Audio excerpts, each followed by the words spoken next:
Ginger Prime stands with a rallying call. Pixelate faith, standing strong through it all. The frame rate may falter, but hearts won't fall. Chrono rewrites what you thought you knew at all. Late to the game, but his wisdom lands clean. Skill checks are off, that's the price of a dream. Gaming kinda brings a chaos and thrill, dropping rare loot with unshakable will. Forte holds the line, grace under the blade, faith like a fortress that never will fade. Scrag lights the fire with a storm in his breath. $80 flat for unfinished quests. Joy-Con still drifting, my patience long gone. But I'll queue up at midnight, you know I'll play on. Pull up a chair, the battle's begun. Legends are forged in the light of the sun. One life, no saves, play it bold, take the lead. At the Gaming Roundtable where the fearless plant every seed. Reshrine, riding tree, ride no please. Rise through the fire and no checkpoint in sight. One heart, one strike through the endless night.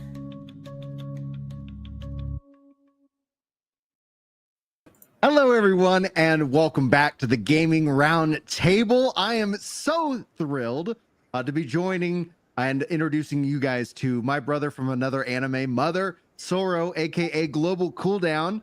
We've talked and podcasted many times, focusing in on Phantasy Star Online. But here we got him back on the show. We're going to be talking a little bit of Blue Protocol here today. The closed beta is going on. We also going to be talking about the Switch console sales news. Might give a little bit of impression of Helldivers 2 on the Xbox, the ever-changing strategy and landscape. But also there's also news regarding Final Fantasy XIV. The FanFest dates have been announced, and it is not looking good in that front for those of you who are hungry for more content. But let's go around, introduce you guys to the roundtable if you haven't met these gentlemen. We'll start with Scrag.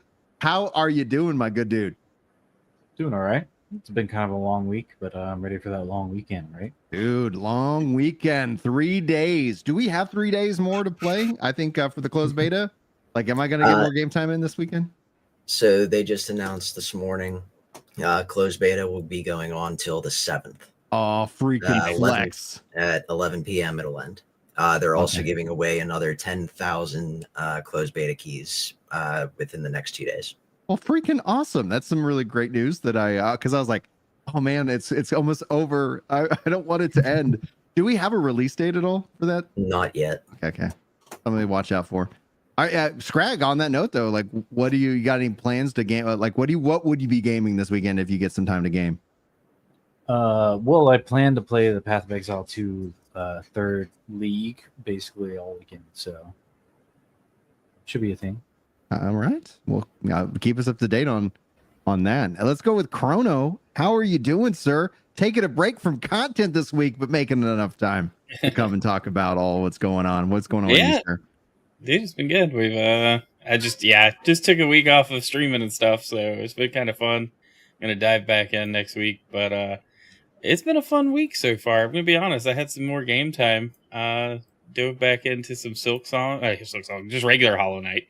Yeah. Because I stopped playing and then forgot that when you skill decay is real, and so I was like, oh, I can do this part. Get wiped out in like 30 seconds, and I was like, okay, maybe not. Based off of my confusion from last week's episode, where I kept thinking when we were talking Hollow Knight, we're talking Shovel Knight. Yeah. I have now officially installed Hollow Knight on my computer. I think I'm gonna have to go and get that installed on the. On the did Xbox not realize it was a Play Anywhere title, yeah, and so I dropped it on my PC and just loaded it up and was just kind of playing around. And then I was like, I was on my keyboard and I was like, no, I need a controller. This game is not a keyboard and mouse game.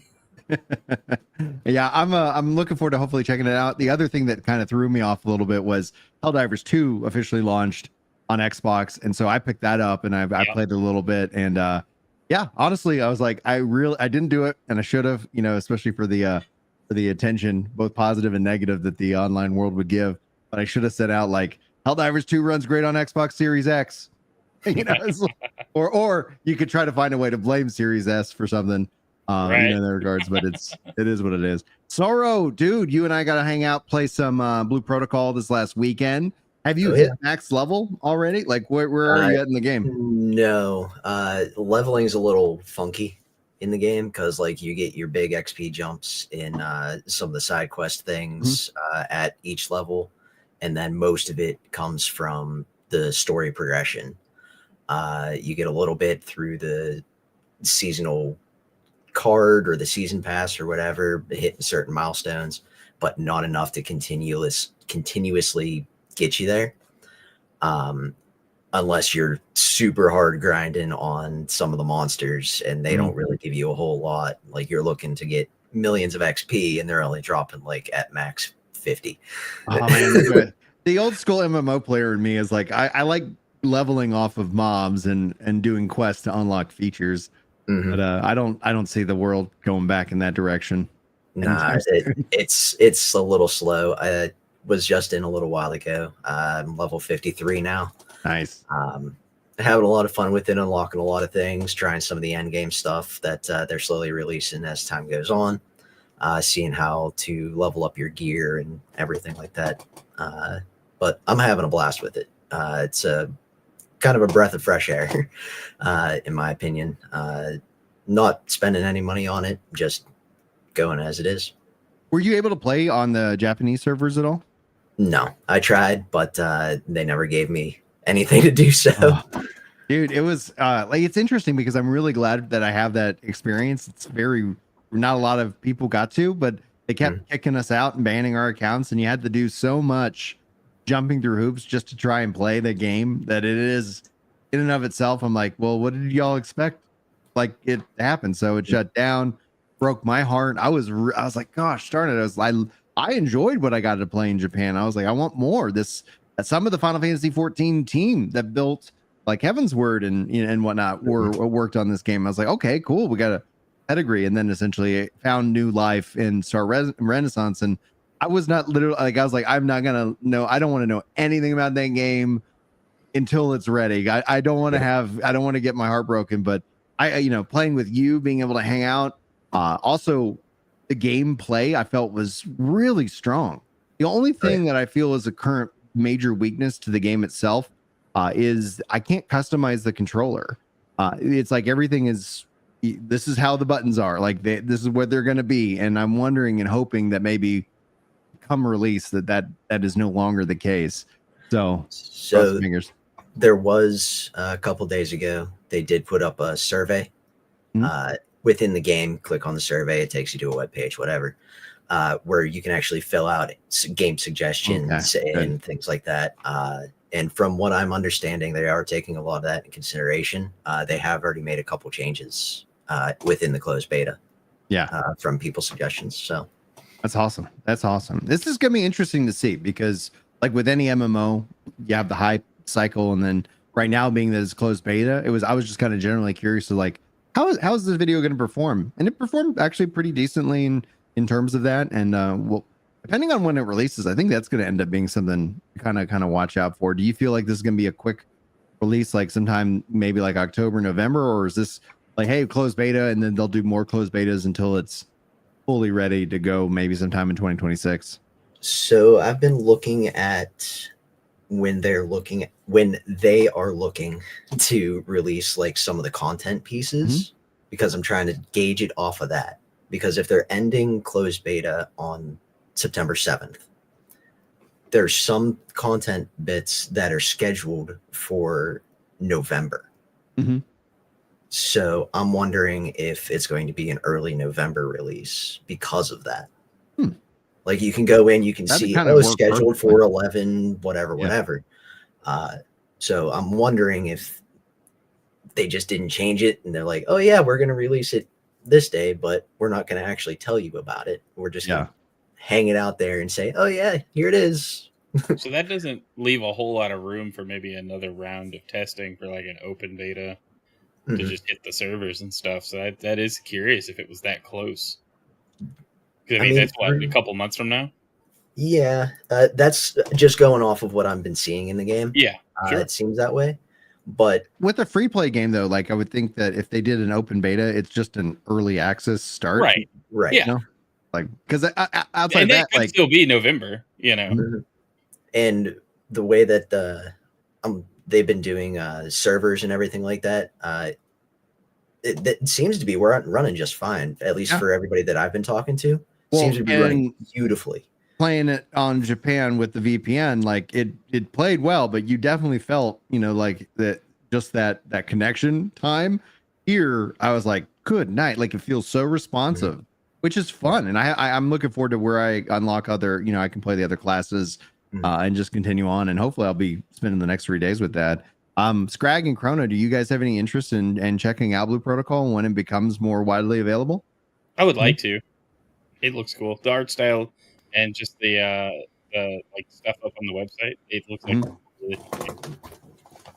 Yeah, it looks interesting. I was interested in the original game before they killed it, so I'd be interested to see what they did with it. Yeah, I think the only thing I always try to advise anybody who's thinking about checking out, especially when a game is launching as a free to play, is just understand the relationship. What I get frustrated is somebody comes in and I already saw a video pop in my feed. It's like, is Blue Protocol pay to win? And it's like, listen, it's a free to play game. They're gonna try to monetize you. Have a budget for your life when it comes to like these kind of games, and you're gonna have a good time. But if you're worried about it, like I think already, then these kind of games might not necessarily resonate with you, and thus you'll end up being one of those people who are like frustrated and just kind of mad at it. And it's like, well, it didn't lie to you. It told you who it was right out the gate. But we'll have to wait and see in the long run. I do agree with Kendrick, who writes in chat, says, I'm just hoping Blue Protocol does well, so then it's not long before it comes to PlayStation. I, for one, having played this on PC and the fact that it's a mobile build, I think it would do great on PlayStation. I think it would do great on the Switch. You never know with Microsoft. It's hit or miss. The fact that we got Helldivers 2 is literally game breaking, in terms of certain things, but then it's still like, oh, and there's plenty of games that just skip the platform altogether. So I don't know what's going on over there. Who knows? It was weird seeing a Sony logo when I booted into Helldivers the other day on Xbox. But I like the idea of Switch getting more MMOs. Yeah. Like I think that's a cool idea. Or just, any like big multiplayer games coming in. I think the Switch 2 is more than capable of handling this stuff. Oh, for sure. Did Genshin Impact ever officially come out on Switch? Because that was a part of their original plan, and then we never saw that come. Yeah, I don't know. I haven't looked at their roadmap or anything lately since they announced they were dropping support for PS4. So maybe a Switch 2 build is on the way. That would make sense. I mean, it runs fine on the Series S, so I don't see why it couldn't run on the Switch 2. I think with these games that you got to have volume of players. The way that it becomes successful is that you don't force somebody to go out and buy something else just to play your free to play game. And so like more places, I agree with Kendrick 100% on that. And from what I've already experienced, it does have enough quality that I think it could be something that does have a long life, but it's got to be, people got to play it because they're not going to run, they're not going to run this at a loss. But that's gonna be great. We'll keep it up to date. We'll keep getting you back on, Sword, because we can keep us up to date of all the full on breaking news when it comes to Blue Protocol. See, I do want to talk to you guys a little bit about Light No Fire and also a little bit of the hardware sales news and things like that have rolled out this week. Have you guys been tracking Light No Fire at all? Do you know about that game whatsoever? Because it was announced a year and a half ago, and then it's been absolute radio silence. I know nothing about it. Not gonna lie. I've been keeping up with what you talk about with Light No Fire, but there hasn't been anything on it. So I mean, there has been. So whenever the No Man's Sky does their updates, at least on the most recent update, I don't remember the one before that, but I think they mentioned before this as well. But the upgrades that they're making to No Man's Sky, they're using new technologies, so like new like modules or whatever, and those are designed with Light No Fire in mind. So the technology that they're putting to test with No Man's Sky, it is meant to be put into Light No Fire. So for example, they just put out this like ship update, or they're about to put it The up. Voyagers. The Voyagers update is live. I think there was a bug or something. It is live? Okay. Well, so in that update, multiple players can be on one ship, which you could do before, but they were more or less stationary. Now you can all crew one ship, and that is part of Light No Fire, because they mentioned before that they're going to have oceans in the game, that you're going to have to actually build a boat to get across the ocean. And obviously, yes. Yeah. So obviously you're going to need multiple people to run that. So I think that's really cool. So question for the panel here then. What happens first? No Man's Sky becomes Star Citizen, or Star Citizen launches? Well, it's never launching, so that will stay. You don't think it's launching? Early access or whatever they've called it. What are they in? Are they in an open beta state? It's still early access, but they call it an alpha, in that regard. So they have versions of their alpha. So they're in 4. And I forget some number. And anybody who's watching this as a clip, at a certain point, the version number quits being meaningful if you still got the alpha. Not necessarily. I mean, it's only been 11 years, you guys. Yeah. It's only been 11 years. Have you seen what they're trying to do though? Like it's always going to be just alpha. Well, yeah, I think they like the word alpha. Like it just sounds cool. So just leave it there. I'm a hopeful. I'm a hopium enjoyer when it comes to that game. But it's that 2026 they should be launching their single player game, which was essentially what they were really kind of striving, which is Squadron 42. And that's I mean, that's now I didn't know what happened to that. That's what first got me interested in Star Citizen. Right, that's still coming. That's next year. Well, they said it's the Star Citizen community that are like reaching out because they're like, Brian, when they say this, how do you hear it? I just put my developer cap on, but I was like, they said 2026. I was like, they're saying that because they're targeting first half of 2026. And if they don't make that, then they can slide into the back half of 2026 if they need that extra time. And as long as they don't say 2027, I think that essentially will remain true. But I'm so glad they didn't give a specific date, because it's going to act as a promise. And the way that everything they've already shown off just with the single player game alone is going to be interesting. I do think though, like it's possible that eventually they just drop the term alpha for the persistent universe version of the game, namely because Squadron 42's out, all that tech has been put in there, and then we've been live this whole time. I don't know. We'll have to wait and see what they do with that. But Light No Fire, as Scrag said, is finally got some news. That in and of itself, for those of you who don't know, they've announced this as the first fully open world game.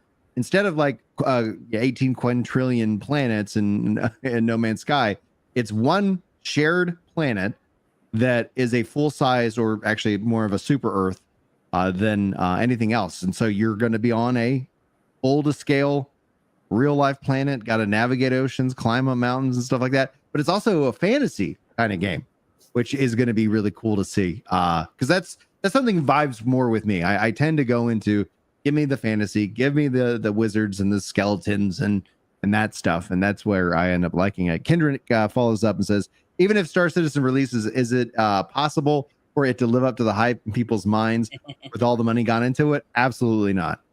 Nope. Gamers hype, that's the thing with MMOs altogether. Like what Ashes of Creation is fine. Like people kind of hit that, now that you can see it and touch it, it turns out it's an MMO that, it isn't as revolutionary. It's more like all these things kind of being refined. Yeah. The thing we dream up in our heads, the reality is much more challenging for it to see how it goes. Well, I mean, we're all gamers here. We're all going to be upset one way or the other, right? We got to find a way. That's in our nature. But I was going to say, for Star Citizen though, I know a bunch of people who play Star Citizen, and if you want that experience, it's actually you don't even have to have that good of a computer. You can get almost the exact same experience from Star Citizen in a game that's even older than Star Citizen. You just look it up on Steam. It's called Rust. And you'll get basically the same experience, at least when it comes to other players. So I haven't played Rust, so I don't have the ability to comment on that one. I'm sure that somebody's going to be watching this. You as a just clip get going bullied, like, and oh, even though you start with nothing, you end with less than nothing. Yeah. sounds interesting. All right. You won't like it, right? You won't like it. I probably will. The Look thing at is, all You're yeah, too this good dirt. natured. You're too good I am. natured. You'd be like, "Hey guys, I have how's tried. it going? I I'm have trying to tried build a base." so hard to play like an evil character, like in a role play aspect of games, and it like always just kind of revert back to like, oh, let me teach you how to play the game. Like It's I like, know oh, you you, know? Brian, and if you played Rust for 2 weeks, it would change your personality forever. He needs Like, to. He needs to You watch wouldn't the be able clip. to. Social. He needs to watch the experiment clip of the video. guys with the rocket launchers. That like the kid was like, this dude got killed by some kid, and so the guy gets all of his friends to go to these other people's base. When they're like, all right, just give me my stuff back. That's all I want. And they're like, no, you suck. And so he like called his friends out. And they all have rocket launchers, and they blow up the kid's base. And that's Rust.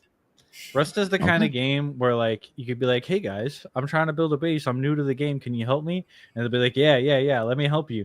And then they like go take this pickaxe and get like 10,000 stone. You go do it. All right, I got it. Now what? And then they shoot you in the face. Yeah, I just didn't want to do that, so I had you go do it instead. Yeah. Why does nobody like to play our game? Oh, people do like to play that game. It's Yeah. new players that have the bad experience. Right. Well, like Yeah. so, it's like, hey, yeah, welcome to the clique. You know, it's like, we are here. We don't need new blood. Yeah. All right. Well, Cool. it's just more or Yeah. less any way you can take advantage of someone. Rust players have done it, That's cool. That level of freedom, and that's kind of Yeah. Star Citizen as well. So Yeah. Just the level of Just with freedom that chips you and- create. Bigger microtransactions. Macrotransactions even. Oh, for Star Citizen. Yeah. Mhm. Oh yeah, you can lose whole, like, I don't know, like you can buy a star ship in Star Citizen, and also it comes with divorce papers. Yeah, Yeah. Right. it's like a little bundle. It's like, there The we go. attorney brings you the receipt. Yeah, exactly. All right, so let's talk about PlayStation 6 rumors. I don't know if you guys seen, but going around on the internet, it is rumored that the PlayStation 6 specs and their plans have kind of released. Now, it could all be junk. Who knows at the end of the day? But it's an interesting point of discussion because both Chrono I and even with Solomon chat playing Helldivers 2 on Xbox, seeing that PlayStation logo pop up, you do start to wonder if things really are changing or if it's just going to be more of the same come the next generation. The rundown is Xbox. Oh man, that's going to piss somebody off. A PlayStation 6 Series S, a PlayStation 6 portable version, and a PlayStation 6 dedicated high-end on your What TV are they computer. thinking? That lower spec one's going to hold back all of gaming. How could Sony do that? Games will just not come out and be terrible. And consoles I- already hold back gaming. What are you talking about? I think they're just coming out with stuff too quickly. It does They feel that need your way. money faster. Well, I need to make more money faster is what it needs to be. That ain't happening over here. Like, you can keep, well, that's actually the other part of the story that I wanted to kind of get y'all's thoughts on, because sales numbers are coming out and sales percentage wise are down for the PS5, unsurprisingly, the Xbox Series S and X as expected, the Nintendo Switch. They're saying, hey, you know, like, it is selling, but Nintendo has lowered its forecast in terms of what it's selling, and they cite in the article that they're not blaming tariffs. They're just saying these things are too pricey. And this is something we've kind of echoed. It's like, companies can raise their prices all they want, but Mhm. there is a natural limit against of like, well, I'm not going to buy into that. I'll just go, and guess what? And here's the best thing about it. All of us probably have games on our Steam library that have gone unplayed, unfinished, even to the fact that I'm sure I own some that have also categorized as not started at all. Mhm. Okay, cool. Mhm. You want to price me out? The same thing with movies. Like, going to a movie is like, so like it's got, like, I'm like, it's got to be an event. Minecraft with the kids. Here we go. Okay, I'm going to spend too much money going to see a movie, and then they go and say, hey, and 45, 50 days later, you can just watch it at home. Okay, well, might as well Why don't just I take just that wait? out. I'm gonna take that out. $20 and to watch it at home. I can make my own popcorn versus like 100, for tickets and popcorn now with the kid. Not everybody has an army of children like I do, but if you take an Hey, army no, of I children to feel it too. the movie theaters, it's too pricey. Even with the one that I got, we still rent got is to go to dinner. We still got to go to the Yeah. mall. We still got to go do this. It's Well, a whole day. We got to get that rent is too damn high kind of meme. The consoles are too damn high. Old man yells at clouds. Oh, dude. Yeah. I live in clouds for work, but it's so I don't yell at them too much.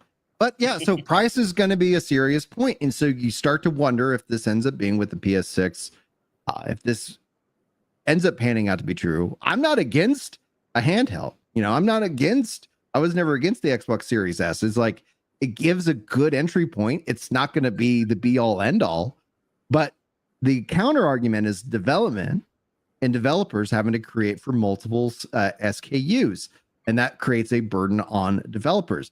Does this then continue to point to a more like less exclusive, driven model and more of a luxury product and an entry level product kind of timeline? Yeah, it's the Apple approach.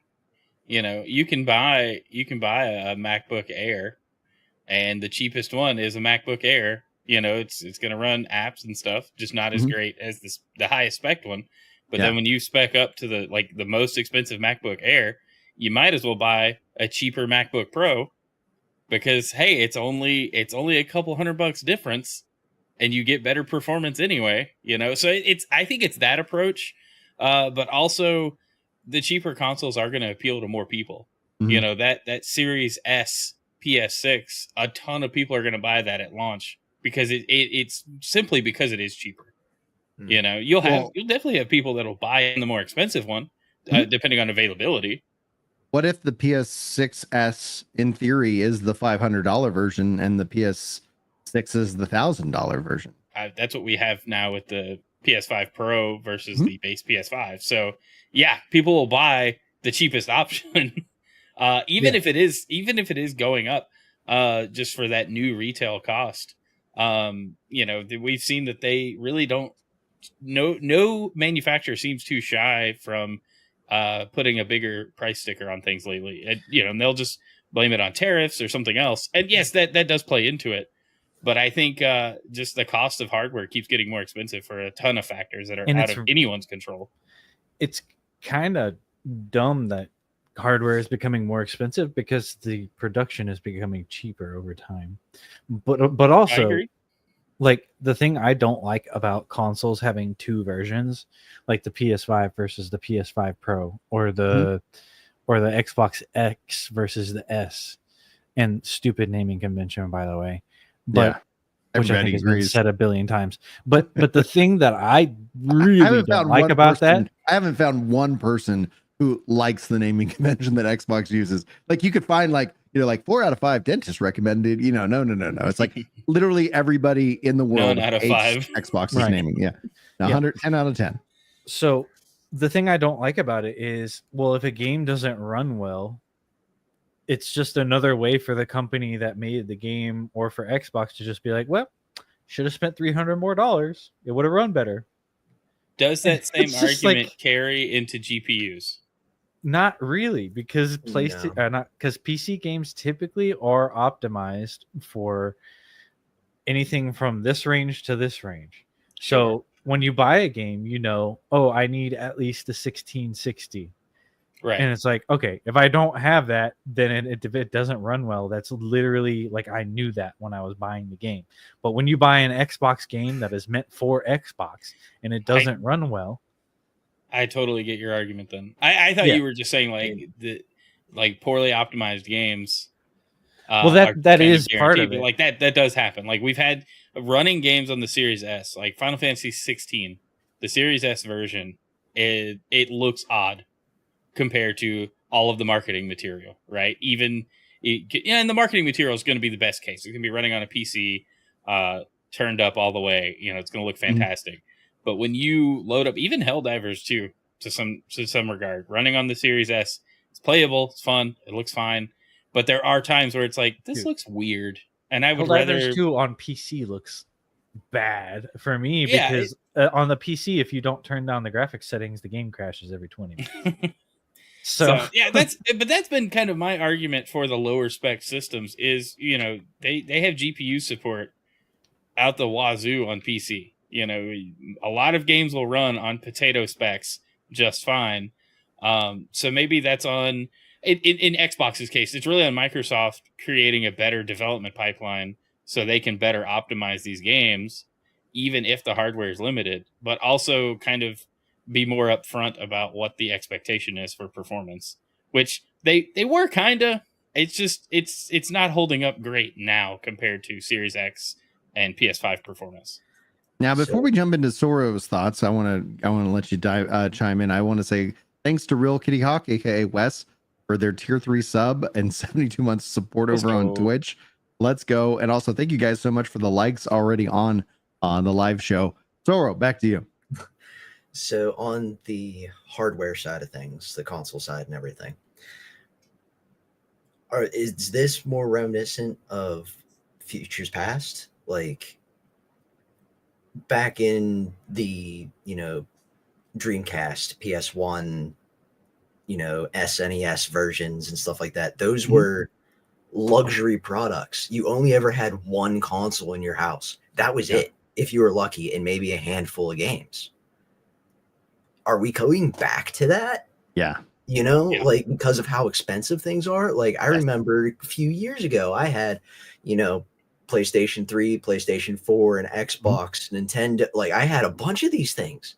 Mhm. I can't afford any of it now, Well, Like and then you invest in like a PC, which we know you have because you're on this show, and then also played Blue Protocol, which right now is the only option is mobile phone. And then also you have mobile phones that do so much as well. Mhm. Like that's the question I've been asking. I'd like the thoughts. Like, what sells you on that? Like, what makes it worth the pain of making sure that you've got the money budgeted and you actually spend it when the product arrives? like I'm more willing to wait now Yep. because now you hear PlayStation and Xbox and everybody like that, except Nintendo, because Nintendo needs to be Nintendo, Mhm. that they're going to be cross-platform with things. But there's no way the Switch 2 outsells the Switch 1. I don't have a Switch 2. It's too expensive for me right now. But I do have 3 Switch 1s. And they're going up in price. Jeez, They're Louise. right.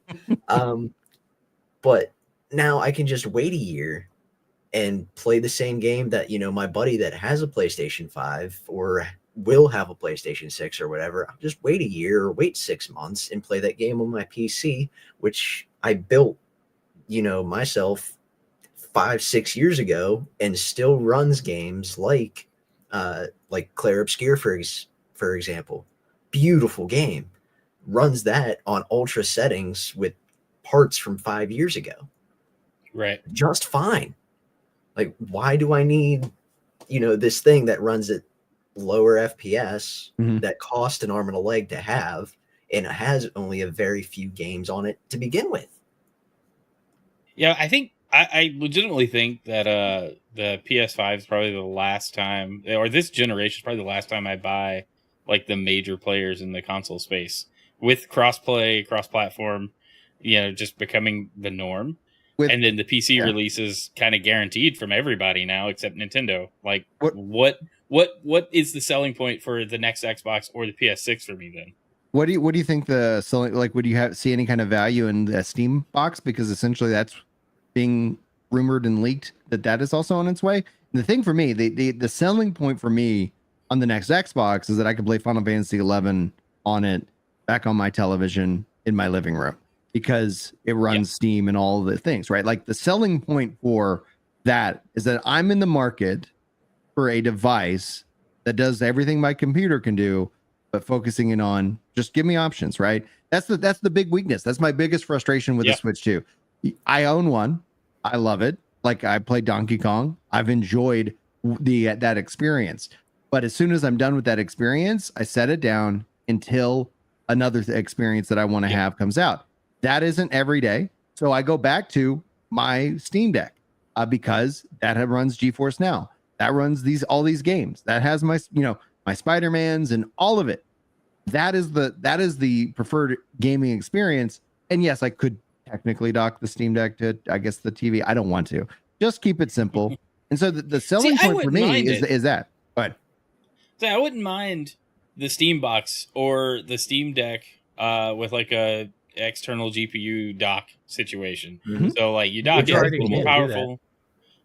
You know, so then there as long as the ease of access remains the same or similar, right? Because like my biggest hang up with most PC games is I got to go and tweak a couple of things unless it's like an indie game or just, you know, just a low spec game that runs really well without me touching anything. And Steam's gotten a lot better about that. You know, I just think across the board there's a lot of work to be done to achieve that console level of simplicity, right? I'm really hoping we get there. Xbox is doing a lot of stuff there. You know, Steam's done a lot there. I feel like we're close. And once that happens, it's going to be hard to sell anyone on a console then, right? Because it's like you get the Steam box, you have access to everything Steam has, which is basically everything right now. the only people I think that you would then be appealing to is both, again, that's why we're seeing that luxury product. That's why we're also saying, Yeah. like I was going to say, what we're thinking we're living through is the death of Moore's first law and the birth or the continued strengthening of his second law, that as that power continually goes up, the cost becomes exponential as well to hit that next milestone.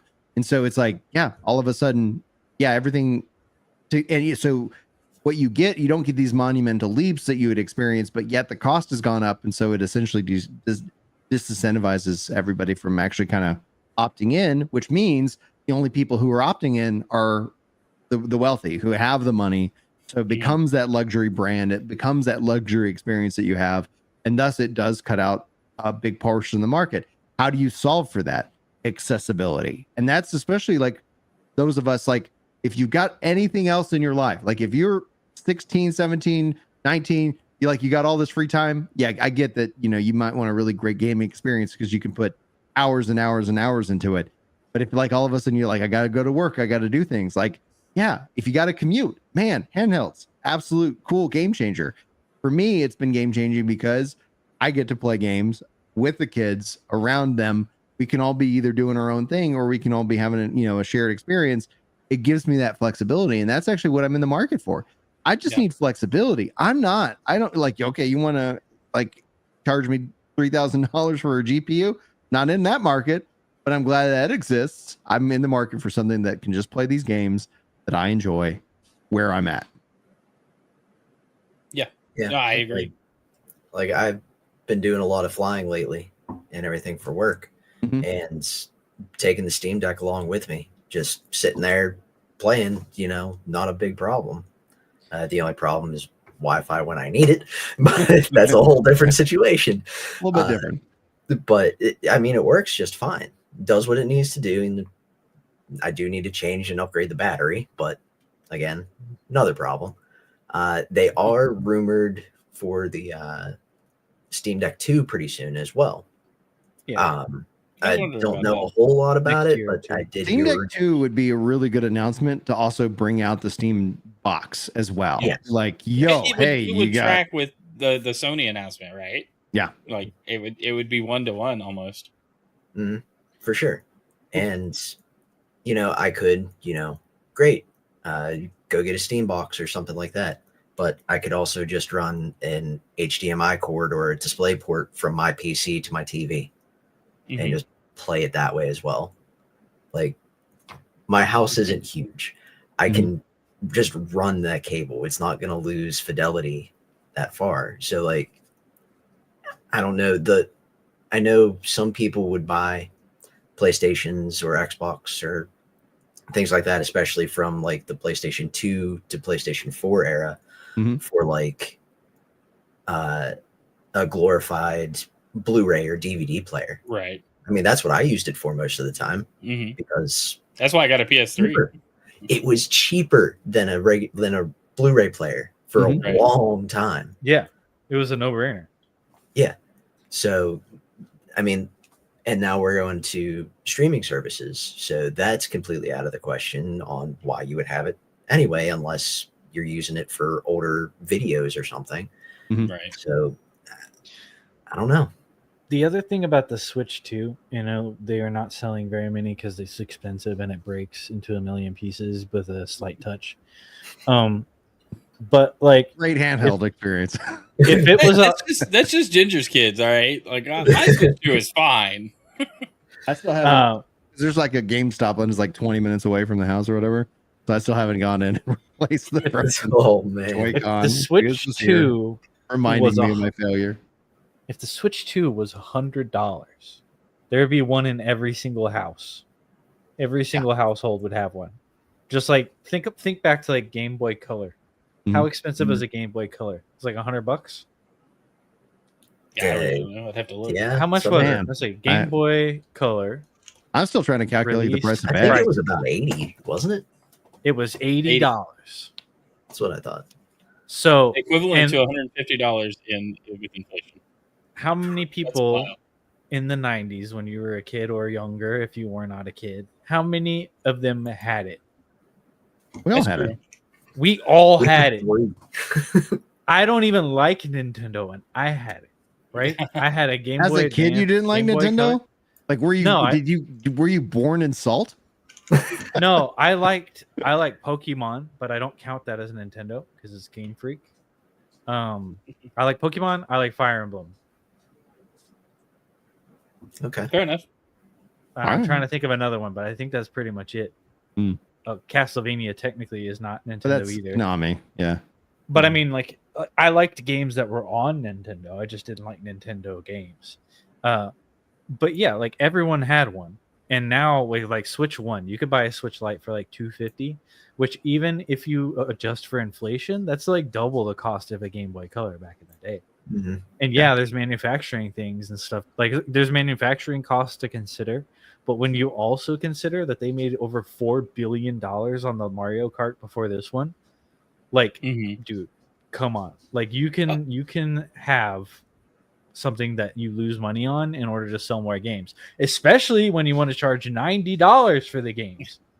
And Not we to all mention- know there is no additional cost for that to be distributed Now, than there was 20 years ago. Yeah, it's just saving them money. now here's a quandary. If games haven't really changed price for the past however many years, 10, 15, 20 years, right? They've been $50-$60 for forever, right? Mhm. Yeah. Now, if they increase the price of the game a couple bucks, say now games cost $80, that's what they are now. But then they brought down the cost of the console. So they did a kind of a balancing act with that. Yeah. Do They you think that would subsidize help? basically. Yeah, it would help. Do you think that would help? It Definitely. would Will help, they but I do don't it? think it's going to get them the runway that they're looking for in that regards. Because I think they're looking at people with more flexibility, right? Like with the world of PC gaming, right? You have this aspect where it's like a lot of people have migrated to it. They have better experiences. It's not as scary as it once was. It's not as difficult as it once was. So that it's like, okay, cool. I like that flexibility. And so even if they like, I mean, that's the mass market idea. It's like, are they making a mass market product or are they making a luxury brand product? And I think they're opting into the luxury brand product. Even Nintendo, like $450 is a lot of money.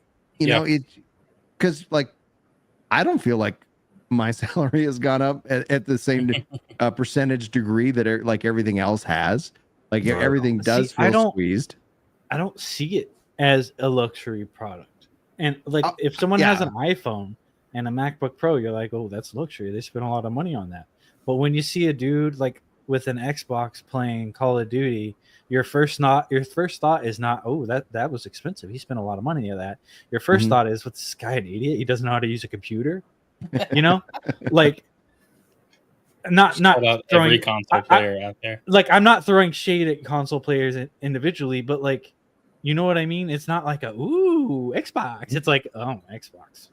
But Like Kendrick not brings up, not hating on you guys. I'm just saying, like, from my perspective, No, you're it's like, fine. oh, No, that makes oh, sense. fine. and This Kendrick guy's a brings up gamer, a point but- talking about just our expectations, right? Like we've grown through this aspect of the game leaps that would happen that were tied with the console leaps, because Yeah. there's a level of economics here that doesn't really get explored in a lot of discussions around this. Is that the reality is, like, if you can set your game at $50 and you're going to sell more copies to make up the difference, that then if you set it at 60, then the right price is 50. It's just when you start looking at some of these factors, and it's like, I think that they've gotten to this point where, like, if it's not a free to play microtransactions always bringing in revenue month over month over month kind of game, like, the economics of, like, are there enough people who are actively going to interest it? And that's why I continue to see in Microsoft's leading the charge, whether they end up being,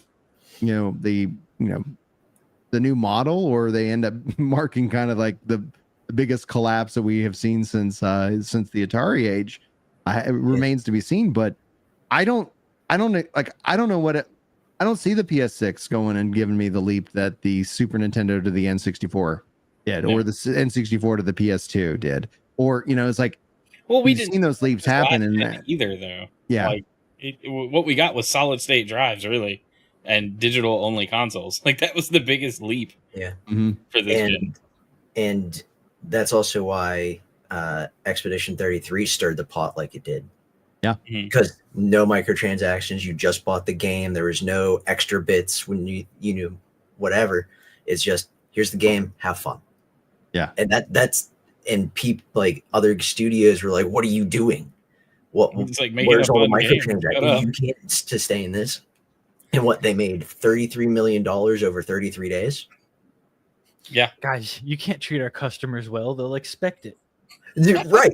And that's the whole argument. Like, in general, though, is like, look at the games. And I think we had this discussion last week. The games that are doing well are older games or smaller indie games that are just fun to play, and like, or free games. Free games. Like, I just downloaded what is this called? Lost Soul Aside. Okay. I've seen some images. I've been looking into it. It looks fun. I haven't looked too deep into it. I did download it or bought it and everything like that. I'm planning on playing that tonight, but it looks interesting, and it doesn't look like it has, from what I've scratched the surface on just looking, doesn't have the microtransactions to it and stuff like that. That's what I'm looking for. I just want a game to play. Yeah. I don't care if it's single player. I don't care if it's multiplayer. I just want something that I can kill time with. Yeah. And not have to feel like, oh, I can't play that game today. I don't have the money, and I know I'm going to want to spend money. Or I get that all the time. I don't have the hours to put in today for the quests, and they're about to run out. So now I'm feeling like pressured to play the game right now, and I don't like that. Well, it's like you got all this FOMO, battle passes, microtransactions, gotcha. It's like, oh, I really like this game, but I can't play it because I know if I play it, I'm going to want to spend at least $20 on a new character or skin or whatever. And realistically, it usually ends up being more than that, because gotcha games and those kind of games really like to just vacuum up your money. And it's just, it becomes another stressor. Like, that's why I don't play Fortnite, right? Because like when I play Fortnite with my cousins, like I enjoy the game, whatever, and I'm like, I enjoyed that. I want to maybe buy a skin or something, and it's like, oh, $15 here, $15 there. They're really egregious with, hey, this skin bundle is like 90% off. But it's still $20. So what are you saying? Yeah. Well, and that's you're not doing me a favor. We've seen even Final Fantasy 14 like go and have some kind of glamour thing that was like $42 that I saw a lot of people just kind of like look at. And again, like you're gonna have people who are looking to maybe buy that, but I think you just price yourself out of the market. And I do wonder if people are pricing things in with the idea that we'll pick up the majority of sales when we put in this discount, and gamers in a way have been trained for that. So someone's like, hey, should I go check out New World? I was like, if it's not on sale right now, it will be on sale in a little bit, especially with what the upcoming updates to it. Maybe just wait a week or two and pick it up on, and save yourself a couple of bucks. Cause I think it happens outside of Nintendo fairly frequently. Nintendo's the interesting duck in the conversation, because they're out there. They've been doing their own thing for a while now. And well, they're like the Disney in gaming world. Like they have so much going on, and that they've got the brand recognition that other companies wish that they could get. Yeah. You know, and that's been their biggest strength. And now they're branching out into like full on like film production and alternate media. They have the whole like toddler and infant line of stuff in Japan now for like Nintendo themed Mario stuff for like babies. Like they're literally pulling the Disney approach now because the brand recognition is there. They can just keep making the money. So those Switch sales aren't as big of a deal because the movie's gonna make money and the merch is making all the money now. Just like Nvidia with chips. Like it used to be their biggest line was gaming, and now it's like this very small Crypto and percentage. AI. Yeah. It's like the very, very small percentage of their actual sales and revenue. So yeah. Wait, what do you guys think is the next thing that's going to make graphics cards more expensive for average people? Because like we had crypto, and that destroyed the market like 10 years ago, and then we all got used to the new pricing. Yeah. And then we have AI, which destroyed the market again. So what do you think the third thing is going to be? Like how else are we going to be able to use GPUs to ruin the environment and destroy gaming? Holodecks. I mean, I don't know. Technically gaming, though. Full on Star Trek. Let's that's go. technically gaming, though. So like something else. What's the other Gaming has led corporatized? to all of it. If you didn't have gaming, you wouldn't have had crypto. You wouldn't have had AI. So if we track this all the way back, it's gamers' fault. Like, but what We knew other it. than the most We're oppressed ruining type everything. of people's hobby? Like what is the next corporate greedy, like money grubbing technology that we're gonna come up with for graphics cards? Just some guesses. Robots. We're gonna put crypto and AI together in a way that's just gonna create a monstrosity that's gonna make everybody mad. A Hydra. You can't kill A it. new thing. I'm looking for a new thing. That is a new making thing. a poll. No, it's not. It's not. What's a new idea? What's the new thing? I think if we figured that out, we'd be. We can't have the We discussion could- here. we could all we wouldn't be afford our sitting own here if we Switch figured too. that one out. Yeah. Dang it, Um, dude.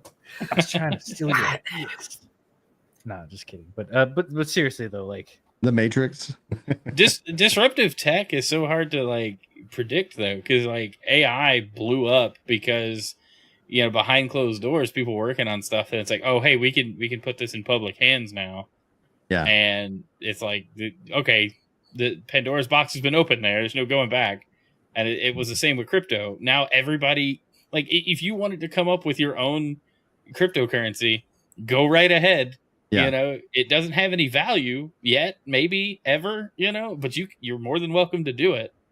And so maybe it's just that decentralized everything is going to be the next disruption. One of the things I'd like to wrap up the show on is the latest in terms of Final Fantasy XIV's announcements and drama that has really flown out of that community for the last couple of weeks now. Ending in, I think, essentially, which was something to be expected, something that a friend of the show, Chili, even started to speculate that the expansion could be in 2027. And now I think it's all but confirmed that the expansion 8.0 is going to be in 2027.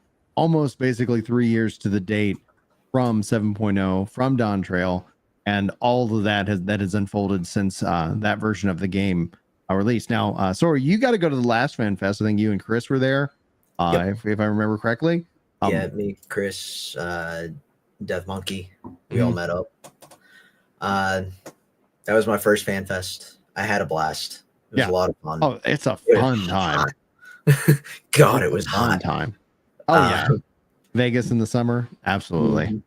But it was a lot of fun, and the hype that you see from everybody when they start talking and showing images and teasing things is great. But especially with Dawn Trail, I think they fell flat on their face. I really do. I wanted to enjoy it. I did. I really did. I've loved 14 for a long time. And I wanted to enjoy this. Everything looked great. But it just, in my mind, just completely missed everything. I haven't, I'll log in every once in a while and, level up something, check in on the house or whatever. At least should once you a come month. 11 with me? Green, there are greener pastures. They just look very much more pixelated. Okay, so the last time I tried 11 was when it came out, and I was, 9 or whatever. I'm 33 now, so whatever. Yeah. However long ago that was, and on just the house computer. Everybody used this computer at the house, and it wouldn't run it. So I was like, oh well, I can't play it, and then just put it away. Yeah. And never touched it again. Well, at least when you log into 14 now, there are less people hanging out in Limsa Lominsa because Mary Lamentorum got shut down. Yeah, that was really big at the point where I think people speculated that there was over 250,000 people who were using that mod.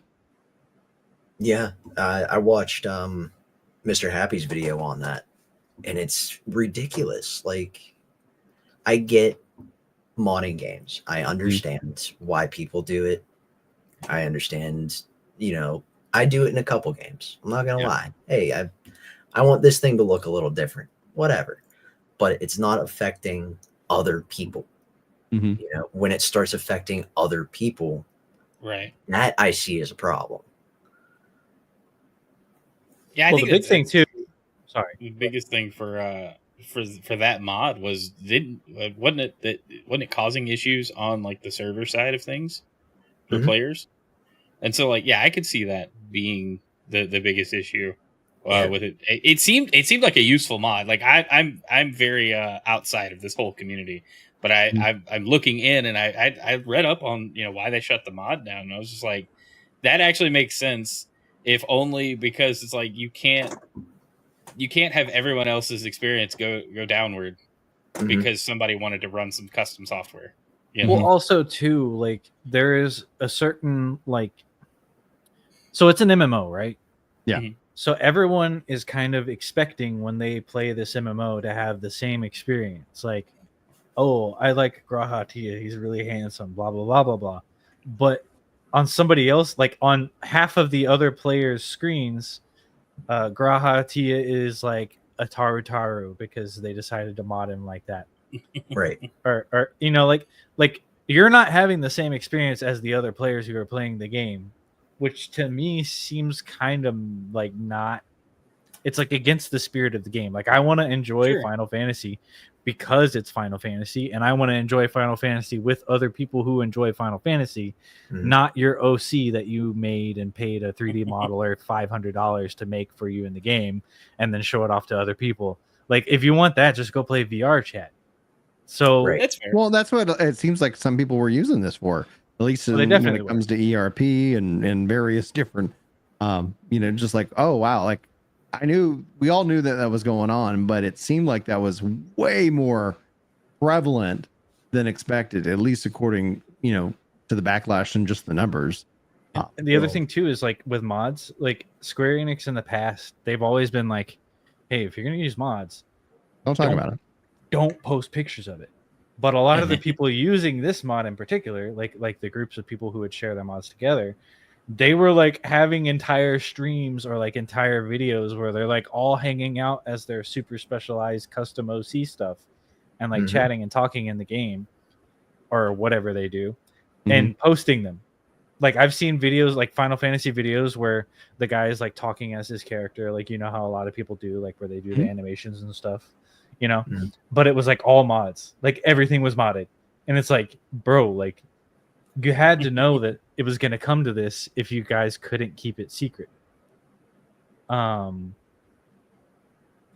yeah, like I don't know, me personally, I'm kind of glad it's gone because I just don't. I can understand that. Like the vanilla experience for everybody should be like there should be like a base, expectation of everybody sees the same thing and interacting with the same things. Yeah, like that argument. It kind of kills the immersion for me to be like, oh, my character looks really cool, but somebody else could be seeing me with like a third leg or something, and I don't want that. I just want to be my character that looks cool because I set it up the way that it was intended to be set up. I don't want someone else modding my character to look different because they don't enjoy Final Fantasy. Like, I'm not saying that if you mod the game you don't like Final Fantasy, but I am saying, like, if you're modding the game and your experience is different than mine in an MMO like Skyrim, that's one thing. But this Yeah. is MMO. We're all supposed to be sharing the same virtual space. Well, If it's you the same modify argument space- for people doing like wall hacks in Call of Duty, right? It's Well, I mean, they're everybody's not cheating. You know, they're not cheating. They're just having a fundamentally different experience. It's like the experience is different for the guy running the hack versus everybody else in Warzone Mhm. Yeah. that can't see through the walls. You know, it's like it's the same idea. It's you're having a different experience that maybe makes the game more fun for you, but it's not the same experience everybody else gets. Right. Yeah. So what do you guys? How do y'all feel? Because Sora said that the 7.0 fell flat. Chrono, you haven't played, but Scrag, I know you have. This all then looks towards 8.0. How much? Like, is the game really in trouble? Is the game, and you know, like, or is this just going to be 8.0 in maintenance mode? You know, and it is what it is. How do y'all feel? I need to bring Bahamut back.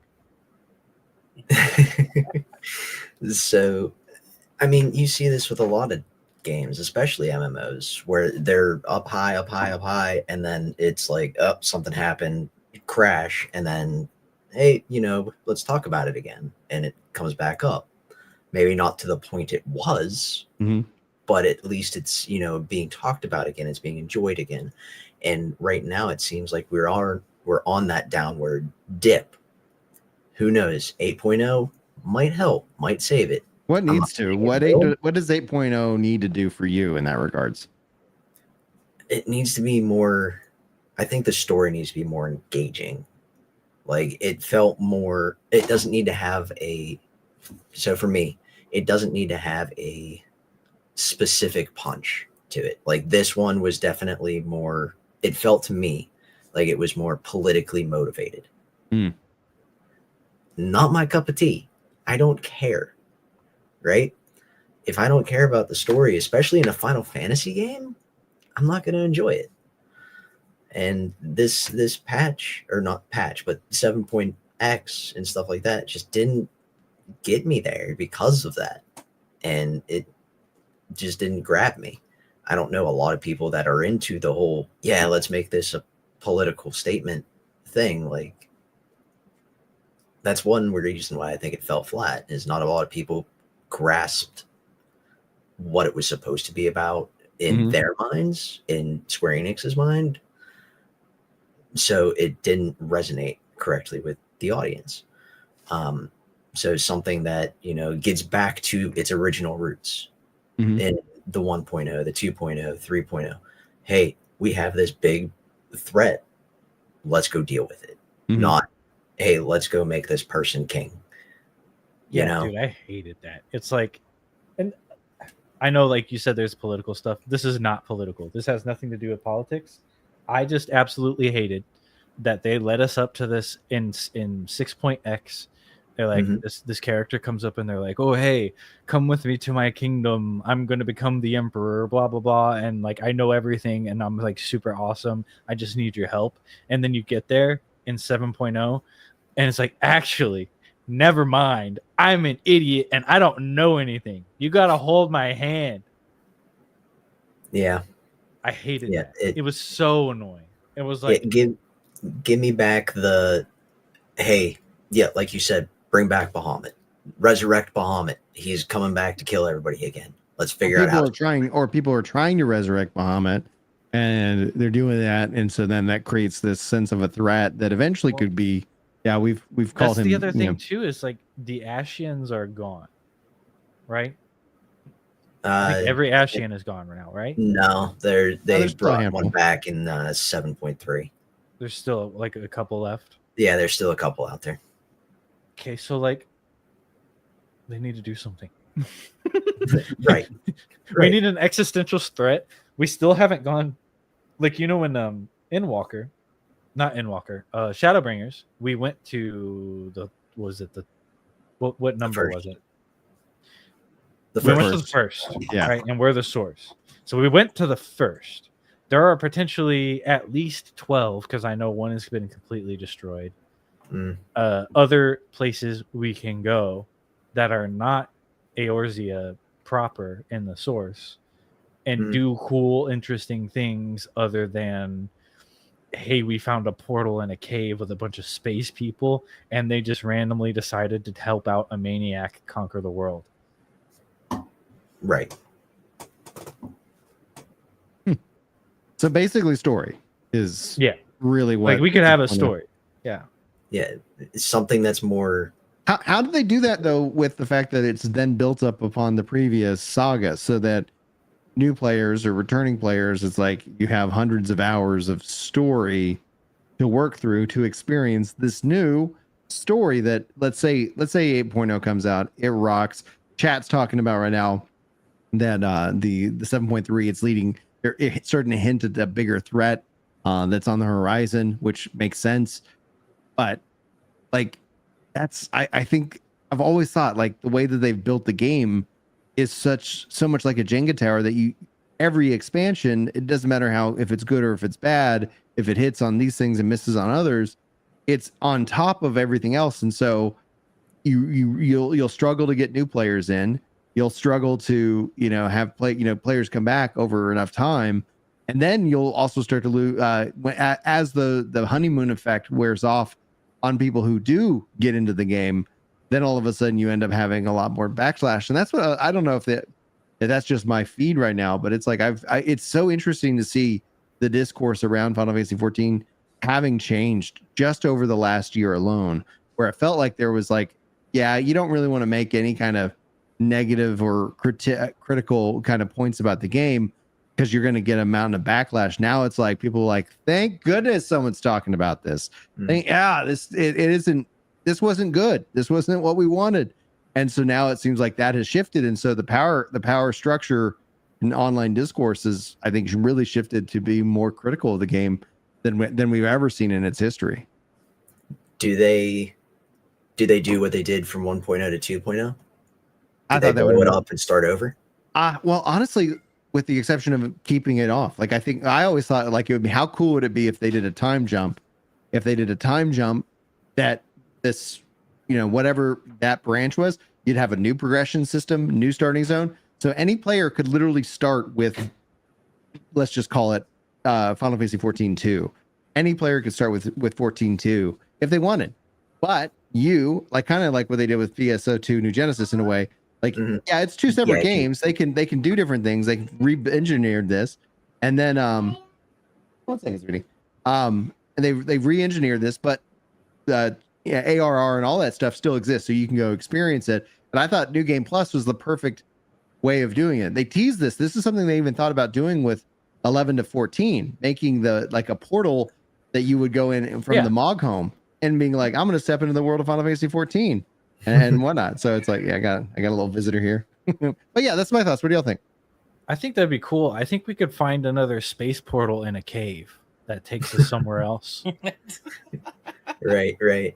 But yeah, I like you said, Brian, the PSO2 to NGS jump that they did definitely made a lot of sense.